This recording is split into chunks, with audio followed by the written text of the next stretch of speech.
Hello students, apex institute की online classes में आपका स्वागत है। हमारा आज का टॉपिक है जी हिंदी गद्य का इतिहास। हिंदी गद्य साहित्य का इतिहास। अब गद्य क्या है, ठीक है। सबसे पहले हम करेंगे गद्य क्या है। गद्य शब्द की व्युत्पत्ति या उत्पत्ति और उसका अर्थ।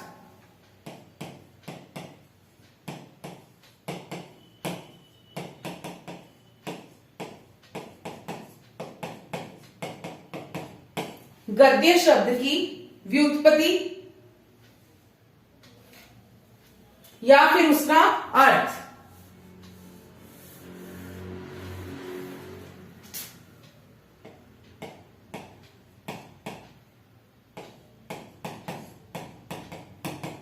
कहां से हुई हिंदी शब्द गद्य शब्द की व्युत्पत्ति। गद्य जो शब्द है वो गद धातु में य प्रत्यय के जुड़ने से बना है, ठीक है। गद शब्द में य प्रत्यय के जुड़ने से बना है, जिसका अर्थ क्या है? मौलिक अभिव्यक्ति।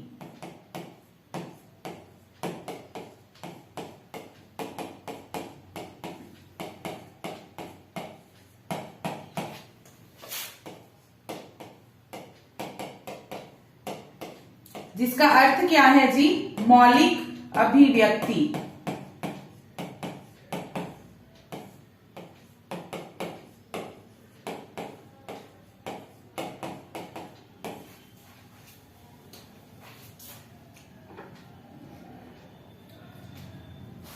मौलिक अभिव्यक्ति मीन अर्थात इसका मीनिंग क्या है कि किसी भी व्यक्ति के मन में जो विचार उत्पन्न हुए उन विचारों को प्रकट करना, मौलिक रूप में प्रकट करना।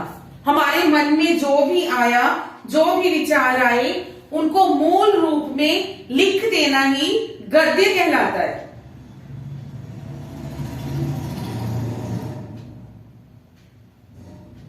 ठीक है। मौलिक अभिव्यक्ति अर्थात अपने मन में उत्पन्न होने वाले विचारों को मूल रूप में लिख देना। उसके बाद अगर हम इसकी परिभाषा की बात करें, गद्य की परिभाषा,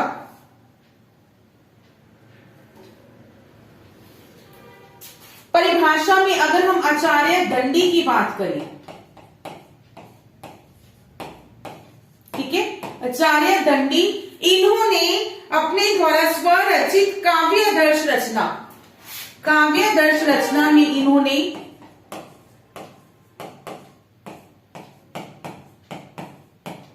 काव्यादर्श रचना में इन्होंने गद्य के बारे में, गद्य की परिभाषा के लिए 2 कथन लिखे हैं। काव्यादर्श रचना में 2 कथन लिखे हैं। कौन कौन से हैं जी? पहला है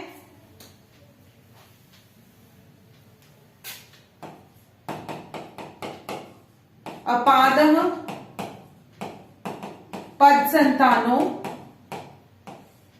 गद्य।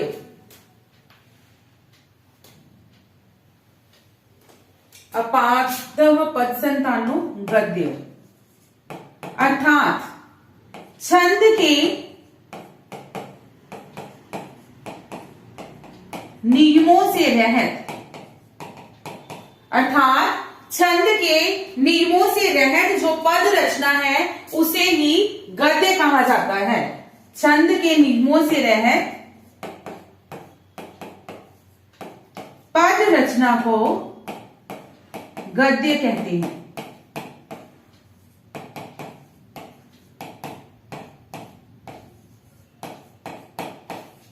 ठीक है जी।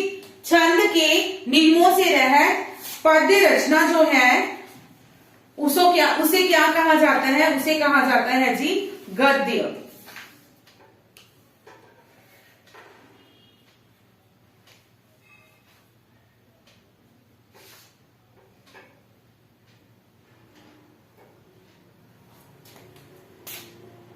अपाद पद संतानो गद्य।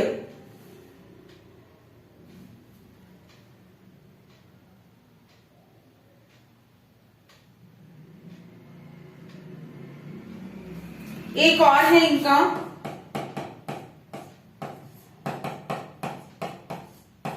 ओज,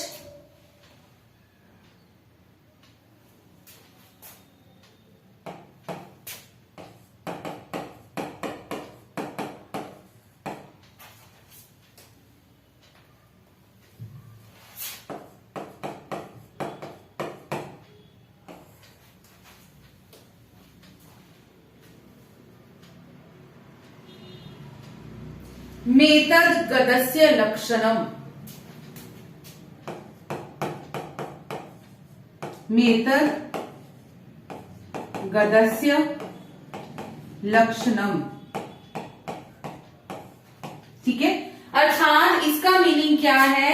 जिस रचना में औज गुणों की प्रधानता हो और समासिक पदों का प्रयोग किया जाए, अत्यधिक प्रयोग किया जाए।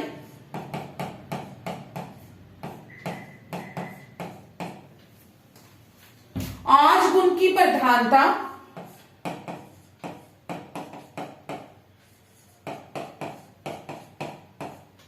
तथा समासिक पदों का अत्यधिक प्रयोग, समासिक पदों का अत्यधिक प्रयोग जिस रचना में किया जाए उसे गद्य रचना कहा जाता है।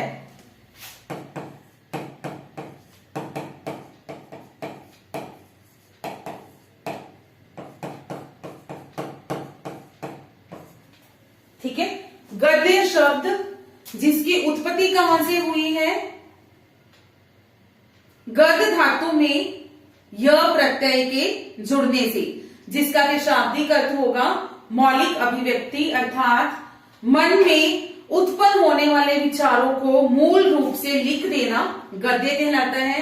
आचार्य दंडी के अनुसार, आचार्य दंडी ने काव्यादर्श रचना में ये दो पद लिखे हैं, पंक्तियां लिखी हैं गद्य की परिभाषा से संबंधित। ठीक है, तो इससे हमें क्या पता चला? गद्य क्या है? छंदों के नियमों से रहित, औज गुण की प्रधानता हो, समासिक पदों का अत्यधिक प्रयोग हो, उस रचना को गद्य कहा जाता है।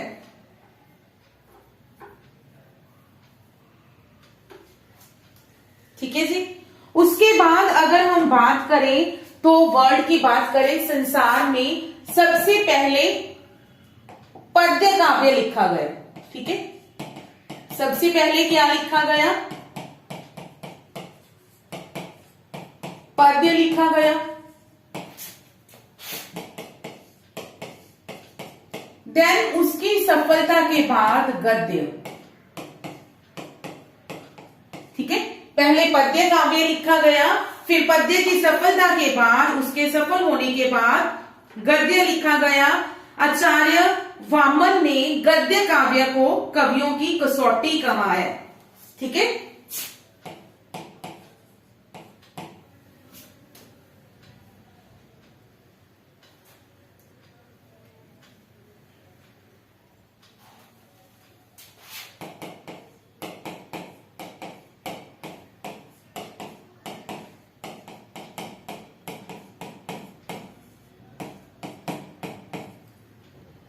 ये किसने कहा है?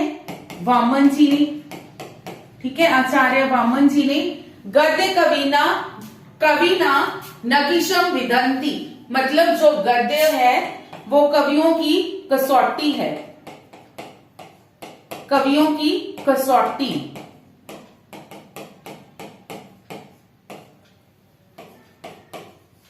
जो गद्य है वो कवियों की कसौटी है, ये कहा है आचार्य वामन ने।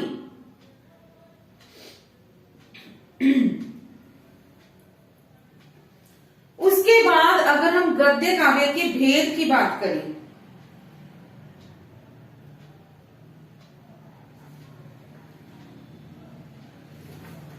अगर हम लोग गद्य के भेद की बात करें,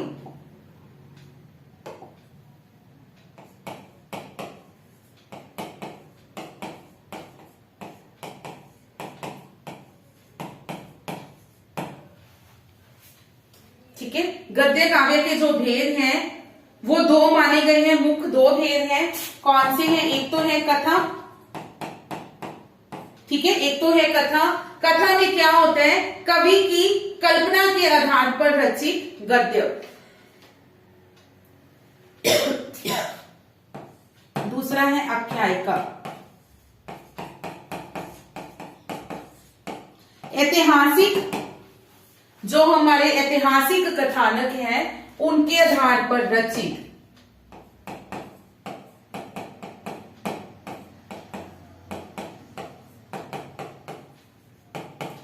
कल्पना के आधार पर। और आख्यायिका क्या है?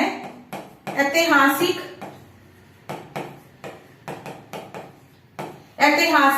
कथानकों के आधार पर।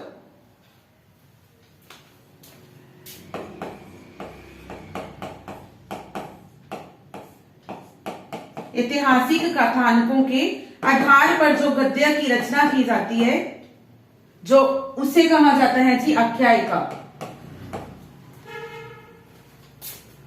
ठीक है।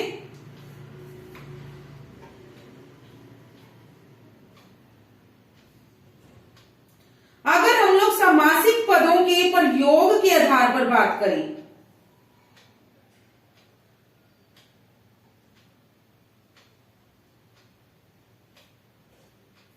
अगर हम समासिक पदों के प्रयोग के आधार पर बात करें कि उनके आधार पर जो गद्य हैं वो कितनी तरह के होते हैं, तो उसके आधार पर चार भेद हैं, ठीक है। समासिक पदों के आधार पर गद्य के भेद।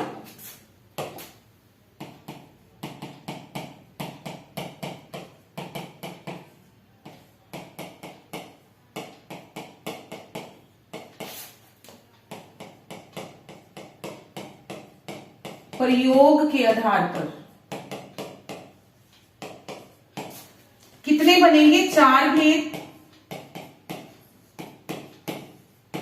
और ये चार भेद जो हैं वो कौन कौन सी होंगे? सबसे पहले हैं मुक्तक गद्य। मुक्तक गद्य जो समासिक पदों से रहित है, ठीक है, समासिक पदों से रहित गद्य काव्य रचना। चूर्णक।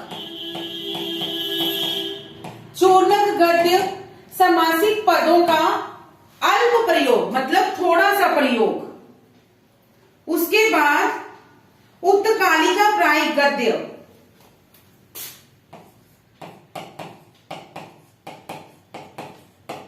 उत्तकालिका प्रायिक गद्य मतलब समासिक पदों का अत्यधिक प्रयोग।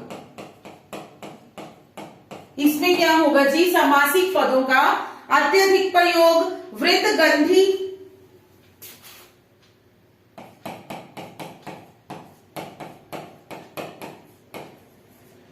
गद्य को भी पद्य की तरह लिखने का प्रयास। मुक्तक काव्य क्या है? समासिक पदों से रहित,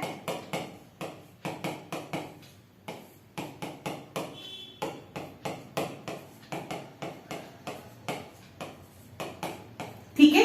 चूर्णक काव्य समासिक पदों का अल्प प्रयोग।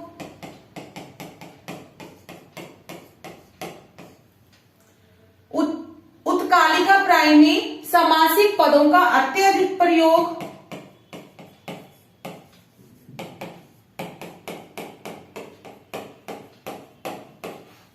और वृत्तगंधी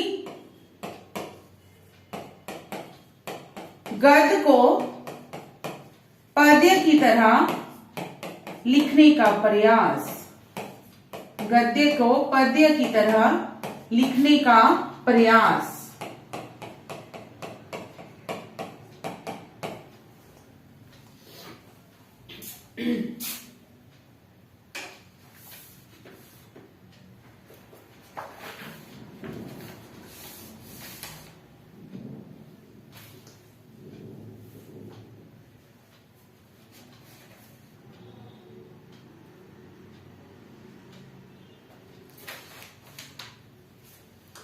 अब अगर हम हिंदी साहित्य की बात करें,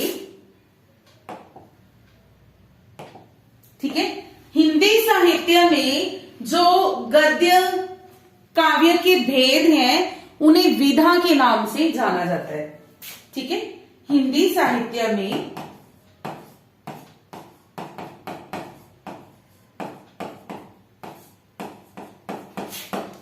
गद्य काव्य के भेदों को,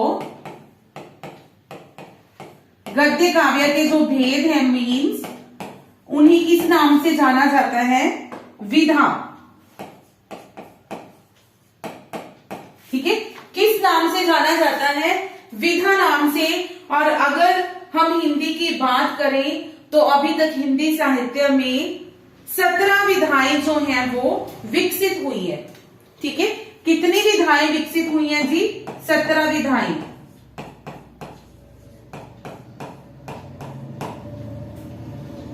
17 विधाएं। कौन कौन सी 17 विधाएं हैं वो नोट कर ही लो।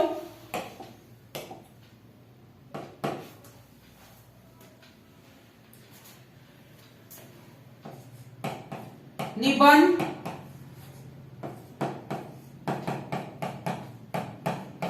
आलोचना या समालोचना,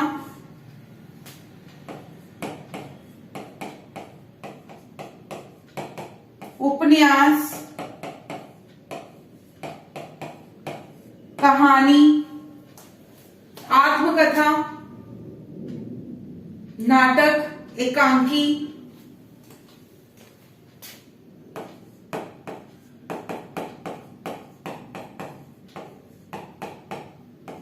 आत्मकथा, नाटक, एकांकी, जीवनी,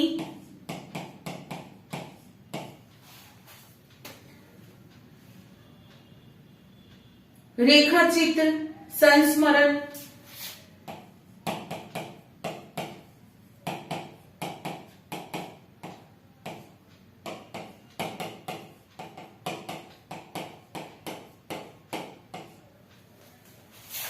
रिपोर्टराज,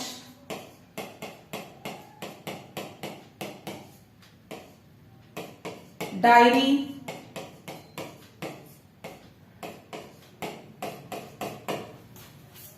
रिपोर्टराज डायरी, यात्रा वृतांत, पत्र,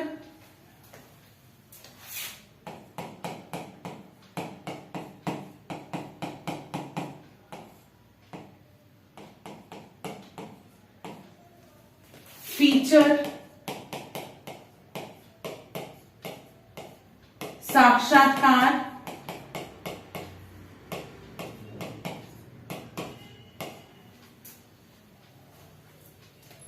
और स्मृति ग्रंथ,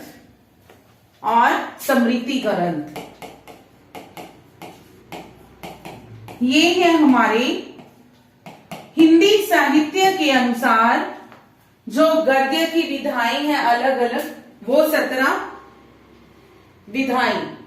और जब प्रेस का आविष्कार हो गया, ठीक है, प्रेस के आविष्कार के बाद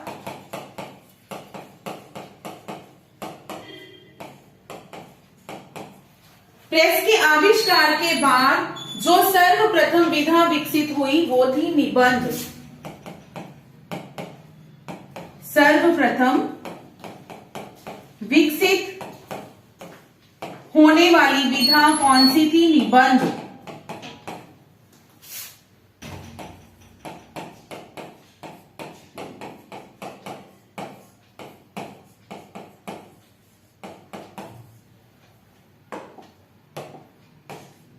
ठीक है जी, प्रेस के आविष्कार के बाद सर्वप्रथम जो विधा विकसित हुई वो थी निबंध।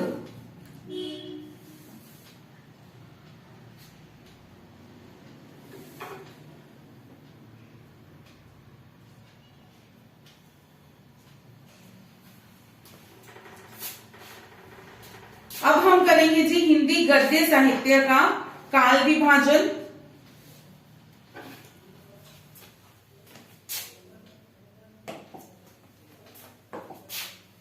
गद्य साहित्य का काल विभाजन।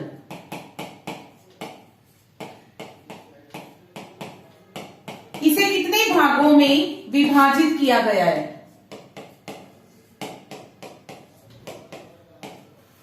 अगर हम लोग हिंदी का गद्य साहित्य बात करें तो इसको 4 कालखंडों में विभाजित किया गया है आचार्य शुक्ल जी के अनुसार। ठीक है, शुक्ल जी के अनुसार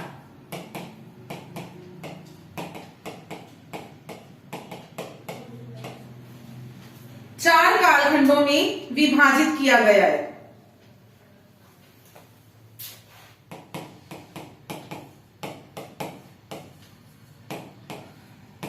सबसे पहला कालखंड जो है वो कौन सा है जी? उसे नाम दिया गया है अम्मी उत्थान।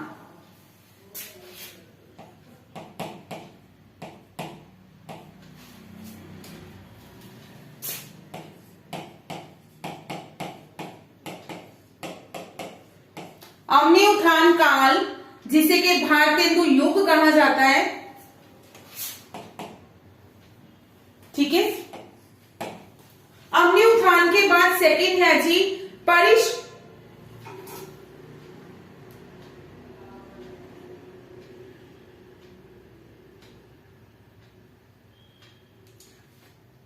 परिष्कार काल, देन उत्कर्ष काल और फिर है वर्तमान काल।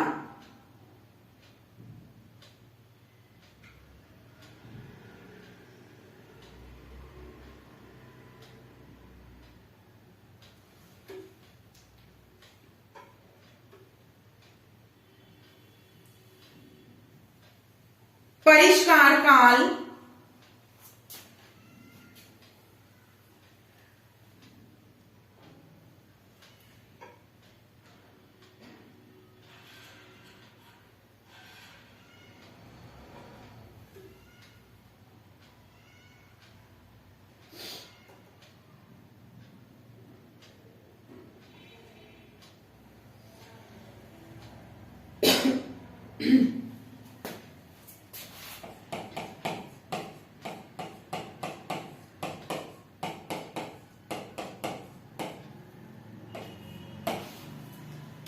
थर्ड है उत्कर्ष काल,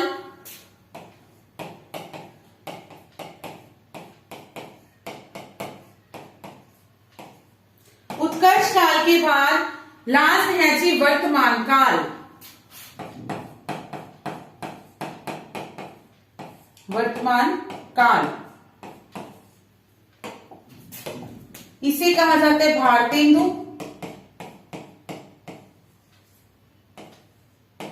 द्विवेदी,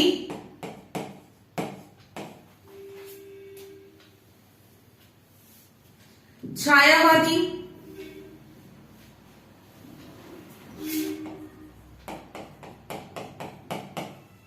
और अद्यतन।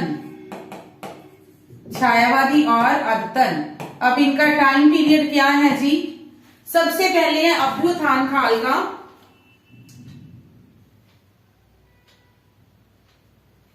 अभ्युत्थान काल का 1843 टू 1893।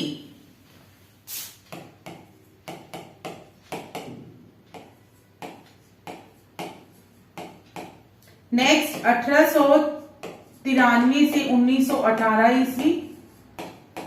Let me check. 1918 ईस्वी, 1918 से 38,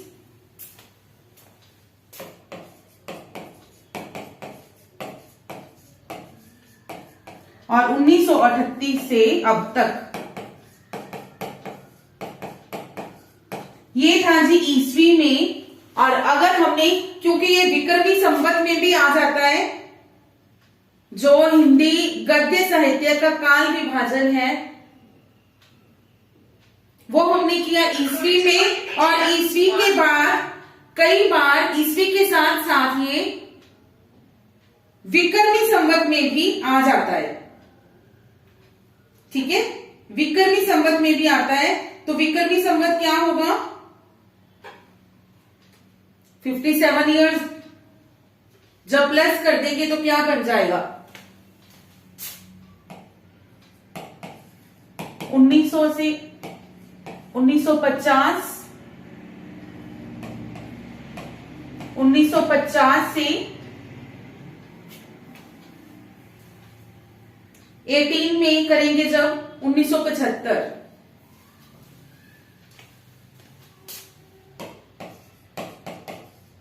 1975 से 95 और 1995 से अब तक,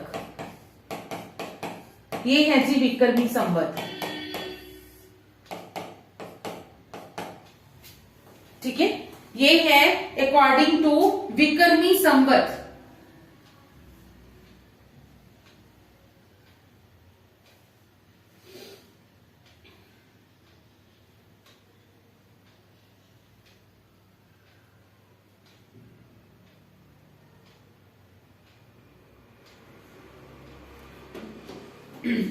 पहले इतना ही रिपीट करते हैं, उसके बाद हमारी जो विधाएं हैं वो करेंगे।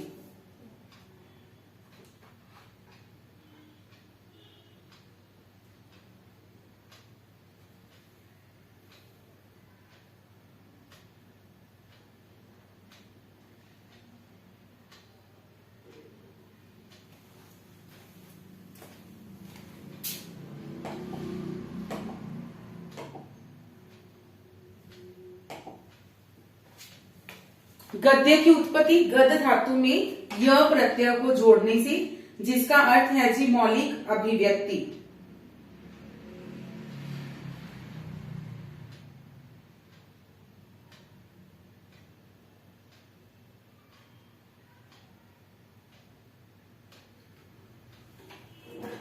ठीक है, मौलिक अभिव्यक्ति।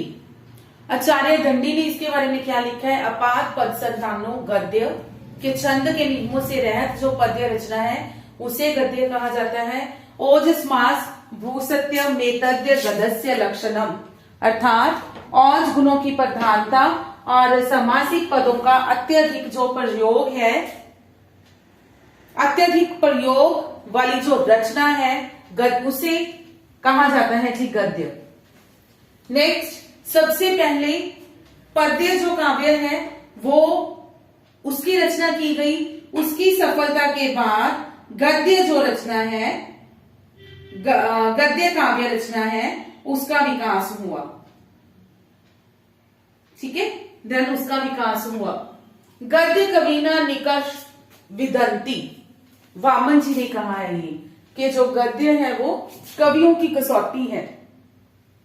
गद्य काव्य के दो भेद हैं, कथा जो कि कल्पना के आधार पर लिखी जाती है, आख्यायिका जो कि ऐतिहासिक कथानकों के आधार पर लिखी जाती है। समासिक पदों के प्रयोग के आधार पर चार भेद हैं इसके। मुक्तक काव्य जिसमें समासिक पद नहीं होंगे, चूर्णक गद्य जिसमें समासिक पदों का अल्प प्रयोग, थोड़ा सा प्रयोग किया गया, उत्कालिका प्राय प्रयोग जिसमें समासिक पदों का अत्यधिक प्रयोग किया गया, और देन वृत्तगंधी गद्य को पद की तरह लिखने का प्रयास। हिंदी साहित्य में जो गद्य काव्य है, गद्य काव्य के जो भेद हैं उन्हें विधा के नाम से जाना जाता है। ठीक है, उन्हें किस नाम से जाना जाता है जी? विधा नाम से।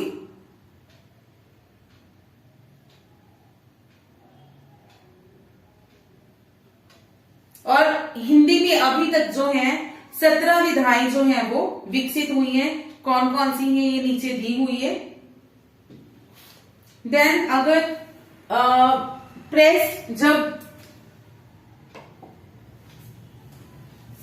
प्रेस के इन्वेंशन के बाद जो था सर्वप्रथम विकसित होने वाली अगर विधा थी वो कौन सी थी जी? निबंध। ठीक है, सर्वप्रथम विकसित होने वाली विधा कौन सी थी? निबंध।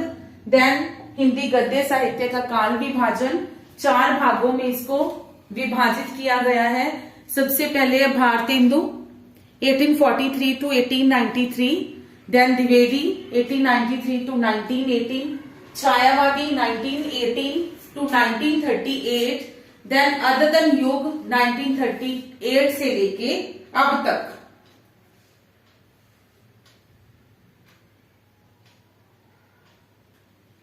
ठीक है जी। ये मैंने ईस्वी बताया, इसको विक्रमी संवत में चेंज करना है तो 57 ईस्वी प्लस हो जाएगा। इवन ये क्वेश्चन भी आता है कि सन में कितने वर्ष और जोड़ने से उसको हम विक्रमी संवत में परिवर्तित कर सकते हैं, तो ये चीज हमने ध्यान में रखनी है।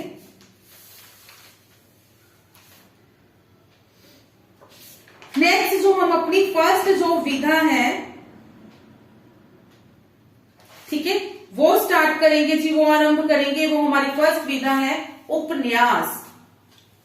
इसमें क्या करेंगे, जो हमने 17 विधाएं लिखी हैं उसमें से जो हमारी इंपॉर्टेंट विधाएं हैं उनके बारे में, उनकी परिभाषा क्या है, उनके तत्व क्या है, उनका वर्गीकरण कैसे किया जाता है, इसको साइड बाय साइड साथ के साथ लेके चलेंगे। ठीक है। और उसके अगर मान लो हम उपन्यास कर रहे हैं तो प्रमुख उपन्यासकार कौन से हैं और उनके जो मेन उपन्यास हैं वो भी साथ के साथ करते चलेंगे। तो हमारी जो फर्स्ट विधा है कौन सी है जी, वो उपन्यास।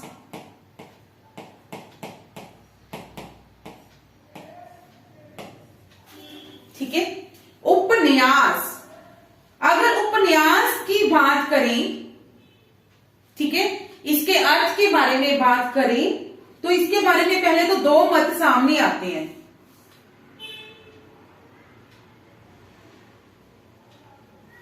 ठीक है। अगर हम प्रथम की बात करें, उपन्यास वर्ड है, ये दो शब्दों के जोड़ से बना है। कौन कौन से? उपन्यास। ठीक है। उप का मतलब है समीप, हमारे नजदीक, और न्यास का अर्थ लिया जाता है जी धरोहर। ठीक है। न्यास का अर्थ होगा धरोहर। इसका मीनिंग क्या निकलता है कि हमारे पास रखी हुई वस्तु,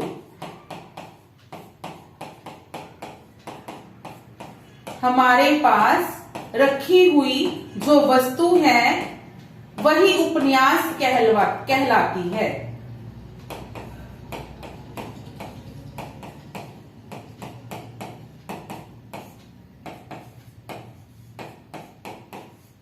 ठीक है। समीप और धरोहर, हमारे समीप रखी हुई धरोहर, ये तो था प्रथम मत।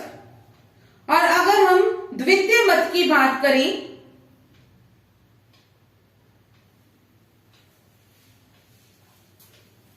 उसमें भी यही है।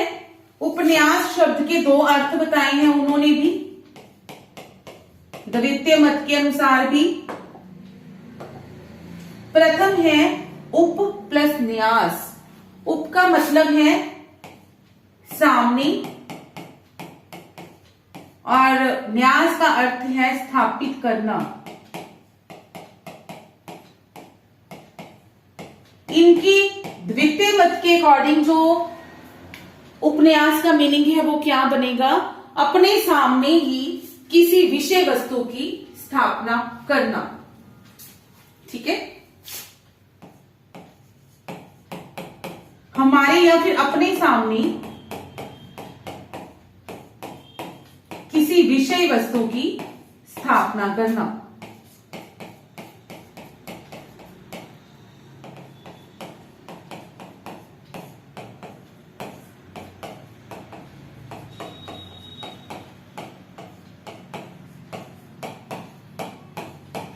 ये जो दो हैं मत, उपन्यास की व्युत्पत्ति एवं अर्थ के बारे में दो मत दिए गए हैं।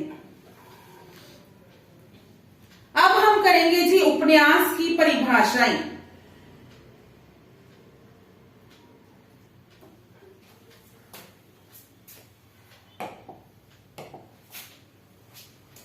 परिभाषाएं,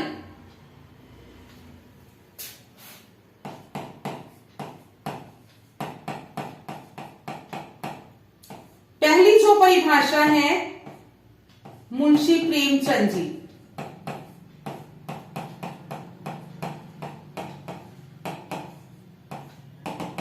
इनका कहना है कि मानव जीवन पर प्रकाश डालना और उनके रहस्यों को खोलना।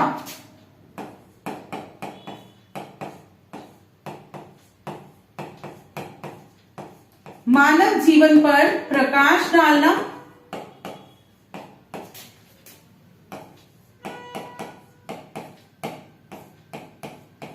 एवं उनके रहस्यों को खोलना ही उपन्यास है।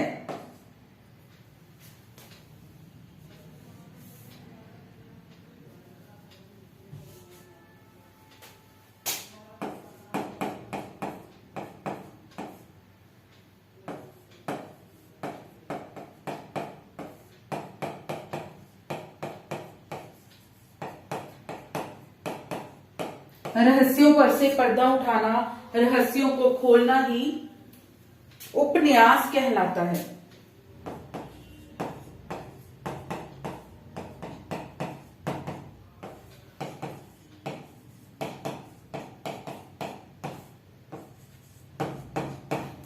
ठीक है जी। मानव जीवन पर प्रकाश डालना एवं उनके रहस्यों को खोलना ही उपन्यास कहलाता है।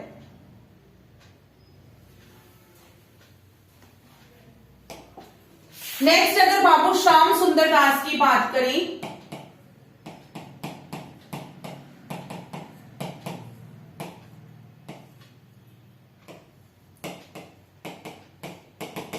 तो इनके अनुसार उपन्यास क्या है जी?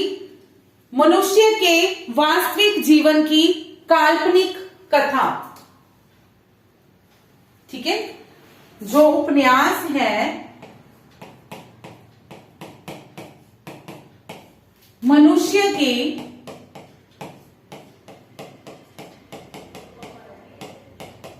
वास्तविक जीवन की काल्पनिक कथा है।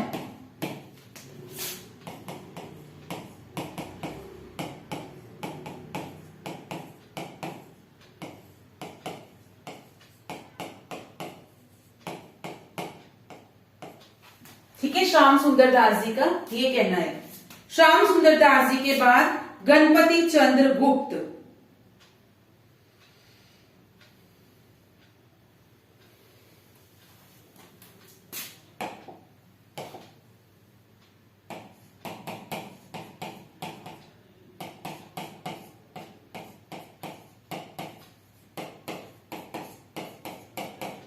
गुप्त जी का कहना है कि जो उपन्यास है वो गद्य का नव विकसित रूप है। जो उपन्यास है गद्य का नव विकसित रूप है,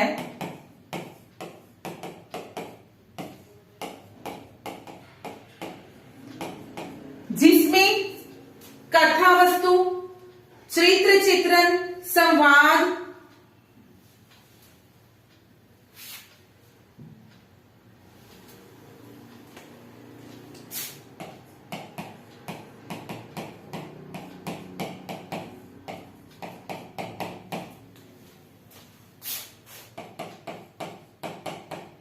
कथावस्तु, चरित्र चित्रण, संवाद आदि तत्वों के माध्यम से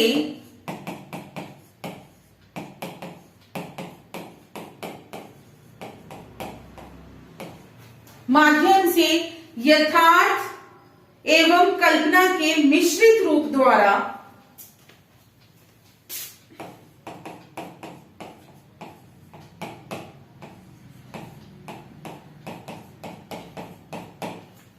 यथार्थ एवं कल्पना के मिश्रित रूप द्वारा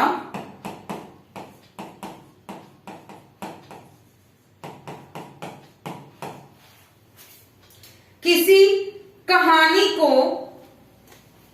आकर्षक शैली में प्रस्तुत किया जाता है। किसी कहानी को आकर्षक शैली में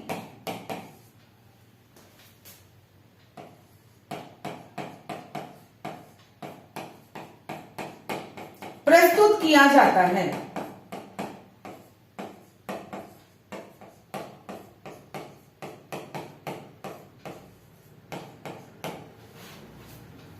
ठीक है जी, ये था गणपति चंद्रगुप्त।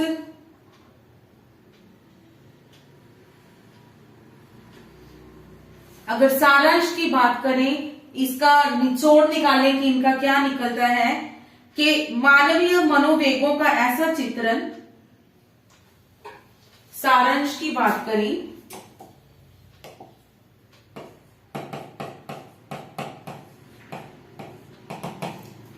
मानवीय वेगों का ऐसा चित्रण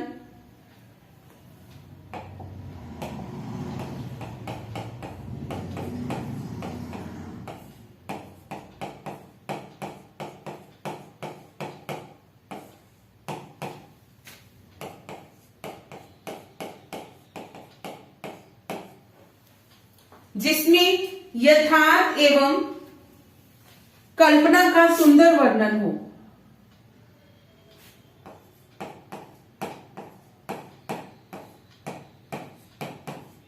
मिश्रण हो, जिसमें यथार्थ एवं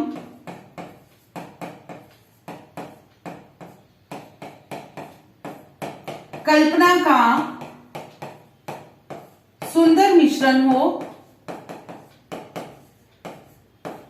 उपन्यास कहलाता है।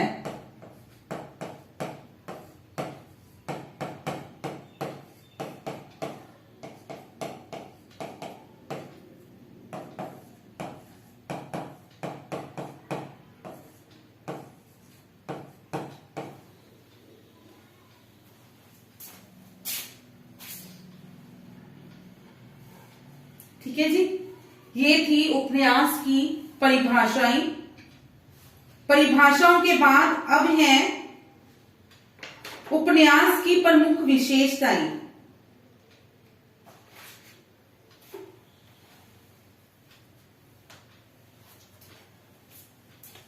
ठीक है, अब होगी हमारा जो है विशेषताएं, उपन्यास की विशेषताएं।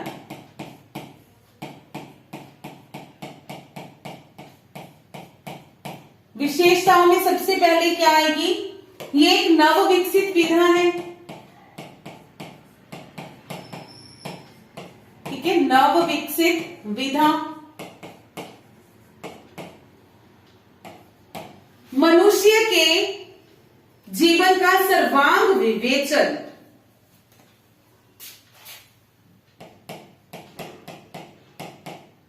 मानव जीवन का सर्वांग विवेचन।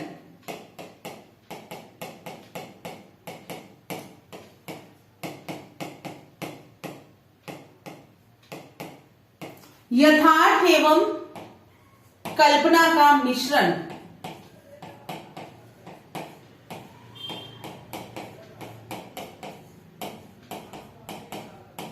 यथार्थ एवं कल्पना का मिश्रण।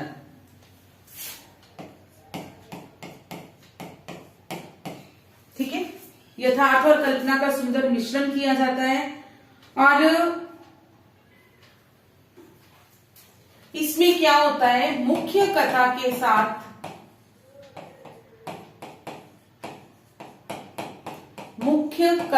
साथ जो सहायकी कथाएं हैं उन्हें भी शामिल कर लिया जाता है।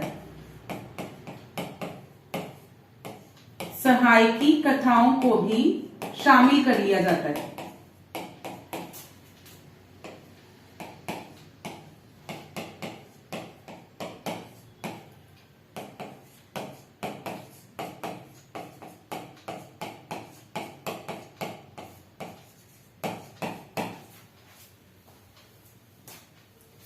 ये थी इसकी विशेषताएं। विशेषताओं के बाद अब है जी उपन्यास के प्रमुख तत्व।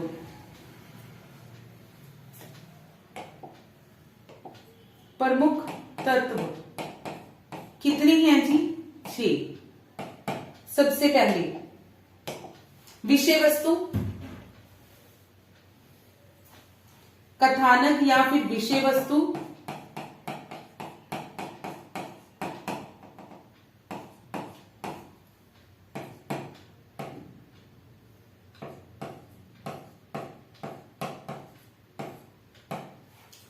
विषय वस्तु के बाद है जी चरित्र चित्रण या फिर पात्र,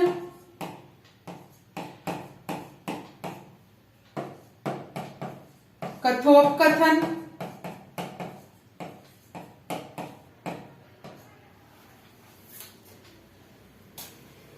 भाषा शैली,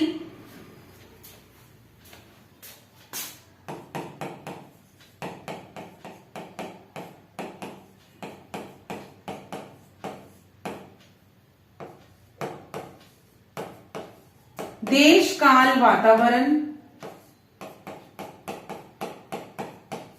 देश काल वातावरण एंड देन उद्देश्य। ठीक है, लास्ट पे है जी हमारा उद्देश्य।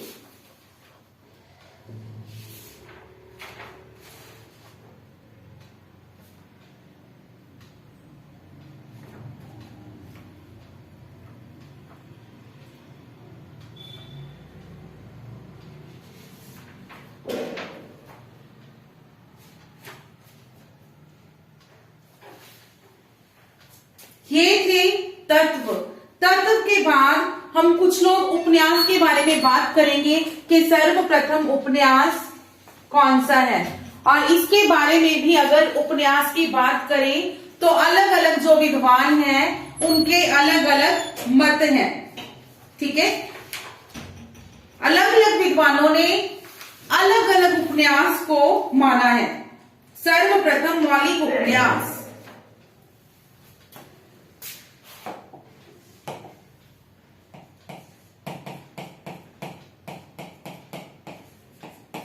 हिंदी साहित्य का सर्वप्रथम मौलिक उपन्यास।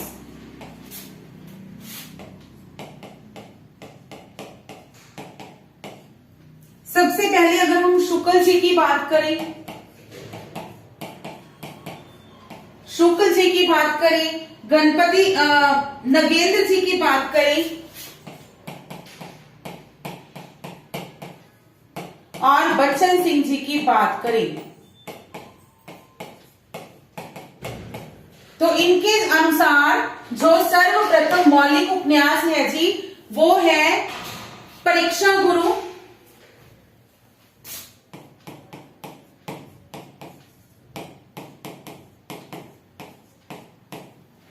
परीक्षा गुरु 1882 ईस्वी, और लाला श्री निवास दास है इसके राइटर, लाला श्री निवास दास।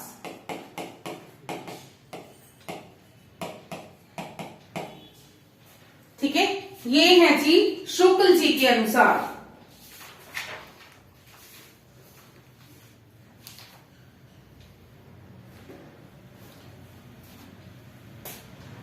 नेक्स्ट, गणपति चंद्र गुप्त।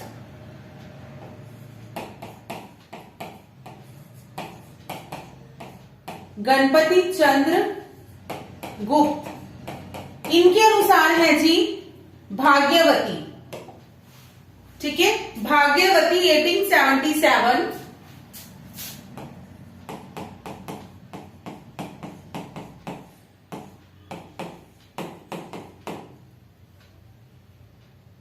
श्रद्धा राम फुलौरी, श्रद्धा राम फुलौरी का है।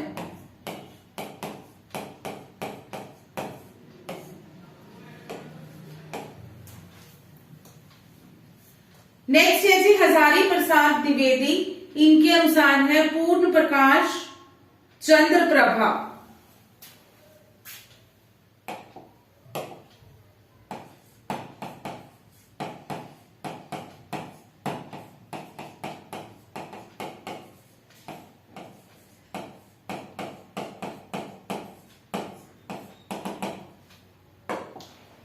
चंद्र प्रकाश पूर्व प्रभा, पूर्ण प्रकाश चंद्र प्रभा 1880।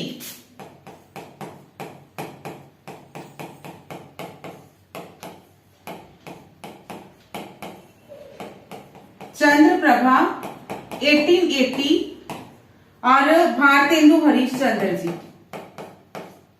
भारतेंदु हरिश्चंद्र।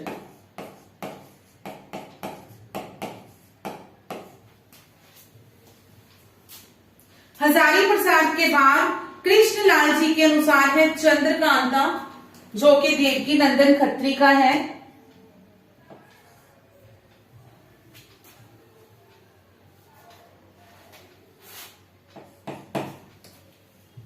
कृष्णलाल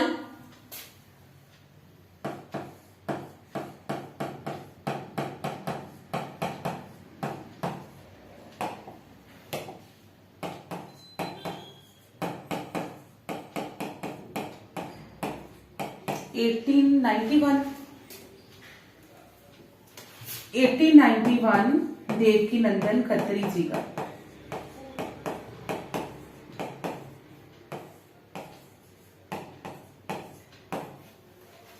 ठीक है जी। कृष्णलाल जी के अनुसार चंद्रकांता,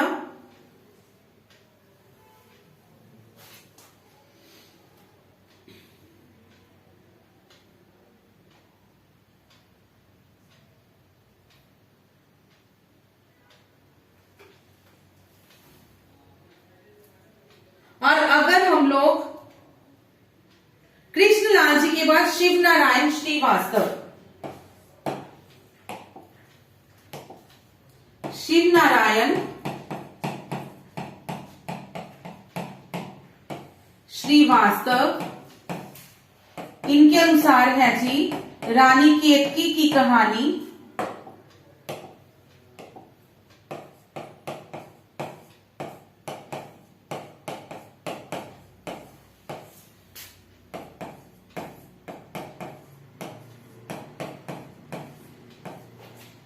सैयद इंशा अल्लाह खां,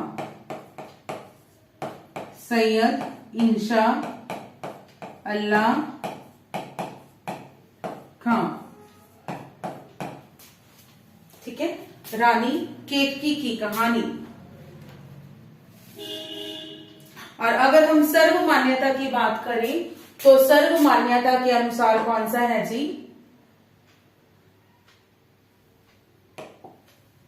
परीक्षा गुरु।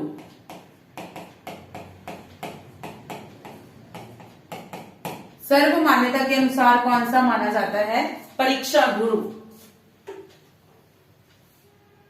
ठीक है। पहले इतना ही रिवाइज करेंगे।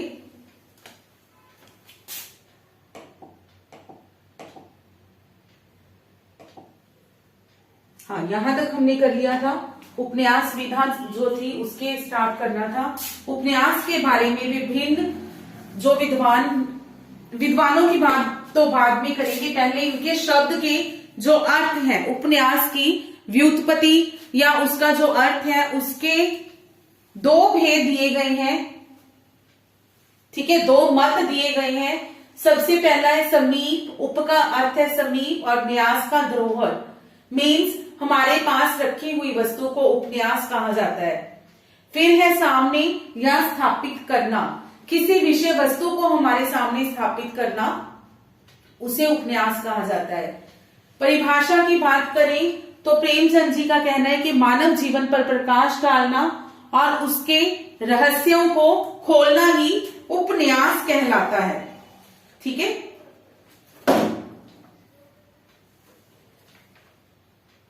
इन्होंने, मुंशी प्रेमचंद जी ने उपन्यास जो है उसे मानव चरित्र का आख्यान भी कहा है। ठीक है। क्या कहा है उन्होंने? उपन्यास को मानव जीवन का आख्यान।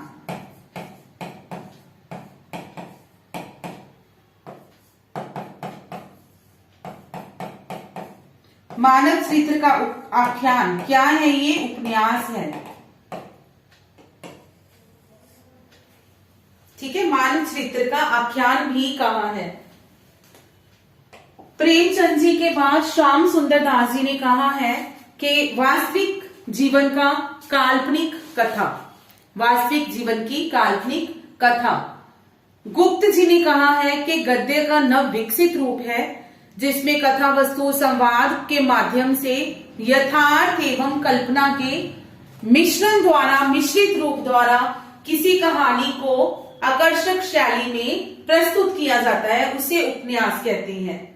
सारांश के मानवीय वेगों का ऐसा चित्रण जिसमें यथार्थ के साथ साथ कल्पना का भी सुंदर मिश्रण हो, उसे उपन्यास कहा जाता है।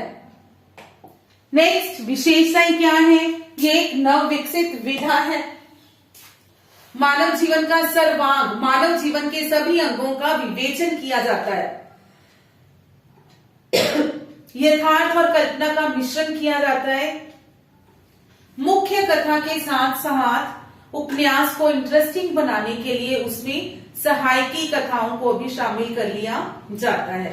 6 तत्व हैं इसके: विषय वस्तु एवं कथानक, पात्र एवं चरित्र चित्रण, कथोपकथन, भाषा शैली, देश काल वातावरण और उद्देश्य।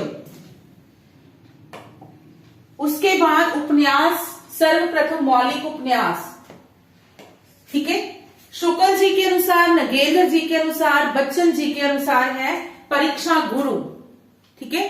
परीक्षा गुरु जिसके लेखक है लाला श्रीनिवास दास, 1882 में ये रचित है। गणपति चंद्र गुप्त जी के अनुसार है भाग्यवती, 1877, जिसके राइटर है जी श्रद्धा राम फुलौरी।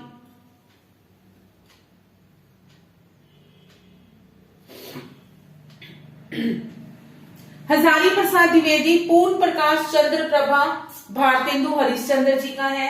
कृष्णलाल जी के अनुसार चंद्रकांता है, जो कि देवकी नंदन खत्री जी का लिखा हुआ है। शिव नारायण श्रीवास्तव के अनुसार रानी केतकी की कहानी, जो कि सैयद इंशा अल्लाह खान जी द्वारा रचित है, ठीक है। सैयद इंशा अल्लाह खान जी द्वारा रचित है।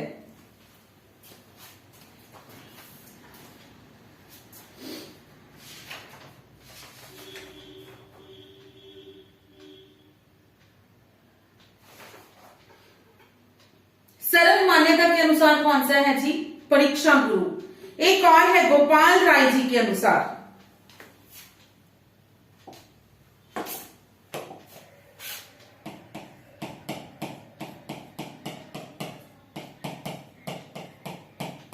इन्होंने कहा है देवरानी जेठानी की कहानी। देवरानी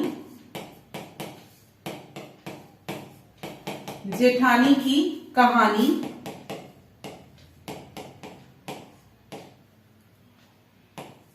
1870 ईस्वी में गौरी दत्त जी इसके लेखक हैं, ठीक है। गौरी दत्त जी।